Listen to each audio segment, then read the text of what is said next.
निचला पार्क कराची में होने वाला इस्तिकबाल माह रब्बिल अव्वल के सुन्नत बरे इज्तिमा में उम्मी इस्लामी भाइयों के साथ साथ गूंगे, बहरे, नाबीना और माजूर अफराद ने भी शिरकत की। दावत इस्लामी के स्पेशल पर्सन्स डिपार्टमेंट के तहत स्पेशल पर्सन्स के लिए खुसूसी इंतजामात किए गए थे, जहाँ स्पेशल पर्सन्स के लिए इशारों की जबान के जरिए इन्हें पूरा इज्तिमा समझाया गया, जबकि नाबीना अफराद के लिए उम्मी इस्लामी भाइयों ने इनकी रहनुमाई फरमाई। इज्तिमागाह में स्पेशल पर्सन्स हाथों में परचम उठाए नात खानों के नातिया कलाम पर झूम उठे।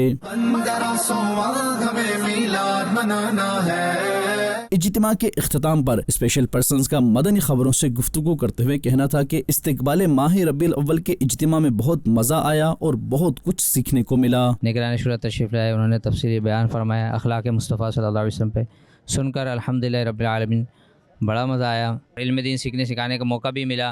निगरान शुरा ने बयान फरमाया अल्हम्दुलिल्लाह रब्बिल आलमीन, जज़ाकल्लाह, हम सब शुक्रगुजार हैं। मदनी चैनल के नाज़रीन, दावत इस्लामी के तहत होने वाले सुन्नत बरे इज्तिमात में स्पेशल पर्सन्स के लिए भी इंतजामात किए जाते हैं, जिसमें स्पेशल पर्सन्स को इशारों की जबान में इज्तिमा में किए जाने वाले बयान को समझाया जाता है। अगर आपके हल्का अहबाब में ऐसे अफराद हैं तो इन्हें दावत इस्लामी के दीनी माहौल का हिस्सा बनाएं और ढेरों नेकियां कमाएं।